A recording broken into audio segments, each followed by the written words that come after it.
I'm going to be talking a little bit quieter than normal. It is 10 o'clock on Tuesday night. I just got done with my class. I am home. I'm eating some French fries and a hamburger. And I wanted to make this video before I forgot. So if you hear me crunching, my wife likes her French fries very crispy, and she made them. And I'm just happy to be eating dinner. So I'm not going to complain about the very crispy, crunchy French fries. But I mean, it's delicious. My hamburger's good, my French fries are good, so I'm a happy camper right now. So I don't honestly know when you're gonna watch this video. Some of you probably won't watch this video. That's good. With that being said, Engage New York does a lot of things really well. But what they lack is a refresh. So we're going to be starting areas of figures. But really, we're not. We're starting area of circles on Tuesday, or on, wait, it is Tuesday, on Thursday. And they're going to say that, hey, they already know this material. You know how to find the area of a rectangle. You know how to find the area of a parallelogram. You know how to find the area of a trapezoid. And I don't necessarily agree. I'm sure some of you do, but not all. So let's start with a rectangle. So what I'm going to say is a rectangle / square. All squares are rectangles, but not all rectangles are squares. That'll come later. So what do we know about a rectangle? Well, we know a rectangle has 4 90-degree angles. That's what makes a rectangle a rectangle. Most of us know a rectangle is length times width. Okay? But we're going to give it another version as well. Because, and I'm going to just turn it like this. So I'm just turning it upside down. When a side meets a right angle. So notice how this right angle is touching this side, and this right angle is touching this side. That gives me two different things. That also gives me a B, which stands for base, and an H, which stands for height. So yes, the base is really the length, the height is really the width, but I'm more concerned about what sides are touching the right angle.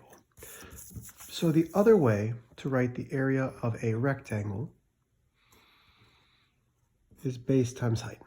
Most mathematicians will write it this way, but this is the way that I kind of want us to focus on right now, is that base times height in that right angle. So now we're going to dissect that rectangle or that square, and we're going to cut it in half.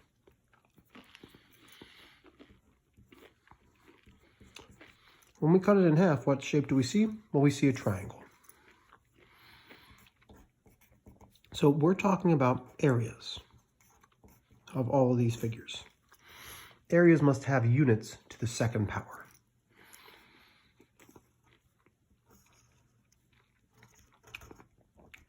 So the first triangle you're going to see is a right triangle. And my kitchen table is a little bumpy, so I'm going to put this under the book.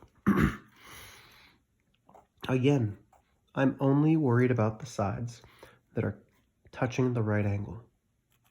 One side is a base, the other side's the height. Remember, here's my triangle. So if we're making the area formula for this triangle, well, the whole rectangle is base times height, but really with the triangle is cutting it in half. So with the triangle, it's 1/2 multiplied by base multiplied by height. That's easy for me to understand. I'm good at doing halves of numbers. Half of 12 is 6, half of 20 is 10. Most of you are not. So a better way for you to understand it, would be area equals base times height divided by 2. Because most of you don't like fractions, but you're pretty good with division. I'm gonna have a French fry now. See, it's right here. It's delicious. Still very crunchy. Very crunchy. So we have a right triangle. Well, the formula will still hold true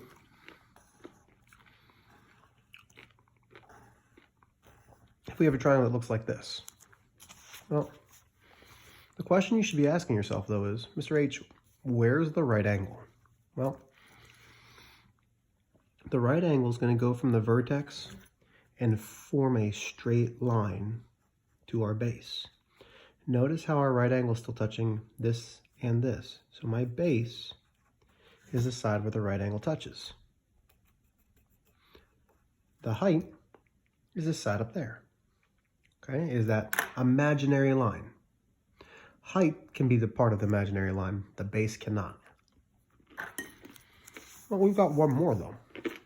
We've got a right angle. We've got an acute triangle. I said right angle. Right triangle. Acute triangle.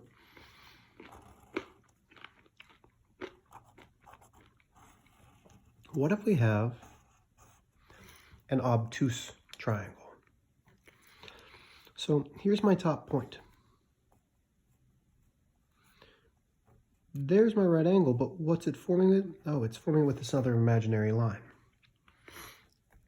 The imaginary portion where the base is does not matter. Just the portion that is drawn is the base. So just that portion right here is the base. If there's a number here, it does not matter. But this is the height. So far, we've got rectangle / square, where we need a right angle. We've got a triangle. All three triangles need right angles. Well, let's talk about our next figure, which is a parallelogram. I'm hoping that's spelled correctly. It's late. I'm a little bit tired, but mostly I'm just hungry. So that shouldn't affect my spelling too much. A parallelogram is formed by having 4 sides. Opposite sides are parallel. So we show this in geometry by having these little arrowheads. If they have the same number of arrowheads, that means they're parallel, but you're not going to see that. So how do we show a parallelogram? Because notice, there's no right angles. So once again, we're going to have an imaginary line with that right angle. So this line in here is the height, which means this down here is the base. What if it was on the outside? Well, this height and this height are exactly the same. They're going from the top of the figure down to where the base is. So the height can be inside or outside, just like with the triangles. Is a rectangle a parallelogram? Absolutely. It's just a more specific. So how do we find the area of a parallelogram? Base times height. So a rectangle is a parallelogram. So if the formula works for a rectangle, guess what? It works for a parallelogram as well. Okay. These are all formulas that you're going to have to know. So we've got a rectangle and square, where its area equals base times height. We've got a triangle, where its area equals base times height divided by 2. Or, again, most mathematicians would do this 1/2 base times height. But if you want to do this one, that's fine. And then a parallelogram area equals base times height. One more, possibly the toughest. And it's going to be called a trapezoid. The key about a trapezoid is only one set of sides is parallel. So the top and the bottom are parallel.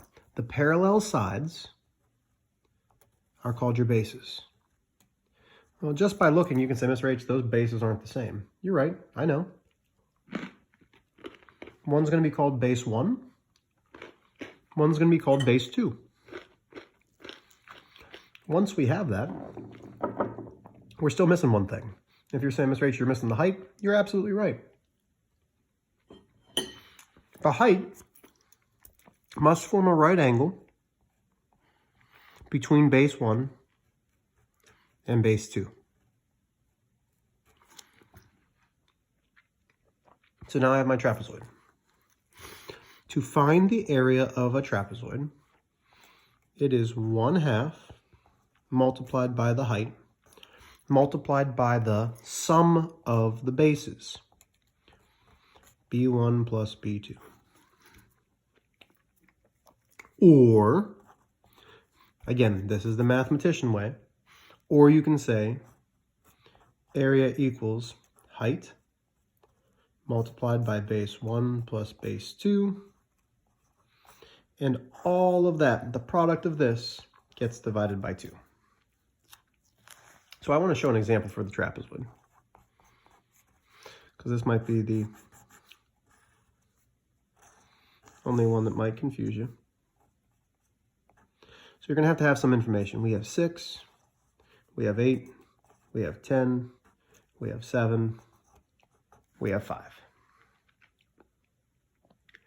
So these two sides are parallel. How do I know? Well, it looks like a trapezoid, but notice how the height for this right angle is connecting the two bases.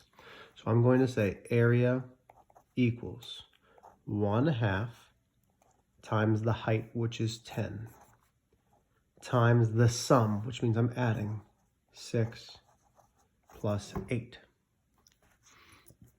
So area now equals 1/2. Well, let's do this correctly. It's late, Mr. H. Don't skip steps. Mathematically, we do the order of operations, which is the grouping symbols first. So now I have 1/2 times 10 times 6 plus 8 is 14. Bunch of different ways that you can do this, because this is all multiplication. Therefore, with the commutative property of multiplication, I'm going to flip-flop the 10 and 14. So 1/2 times 14 times 10. Do I need to actually show that? No, but I'm doing this because I want to multiply by 10, because no matter what my number is, 100 times 10 is 1,000. 122 times 10 is 1,220, because all I have to do is add a 0 to the next number. So 1/2 times 14 is 7 times 10, which gives me 70. That's not quite my answer. Even though there's nothing shown, I'm going to put 70 units squared. Mr. H, couldn't you have just done this of 1/2 times 10 times 14 and gotten 5 times 14? Sure, but now I actually have a, you can't see it, sorry. But now I actually have to do some math and say, okay, 5 times 4 is 0, and I'd probably come off to the side and write this. Okay, that's 0, regroup the 2, okay, that's 70. I still get the same answer, but this just, I don't like multiplying 5 by 14. I'm easier doing 7 by 10. So you won't see these formulas in Engage New York for this section, but you will need to know them. So hopefully you watch this, hopefully you take some notes, because I'd like you to, and at least have these formulas written down somewhere. So we have trapezoids, which is 1/2 times the height times the sum of the bases. We have parallelograms, area equals base times height. We have triangles, area equals 1/2 base times height. And we have rectangles, area equals base times height. And now I'm tired. I'm going to sleep. I hope you all are ready for your second part of the test tomorrow. Even if you're watching this after your test, I still hope that you are ready for it. Have a good night, guys.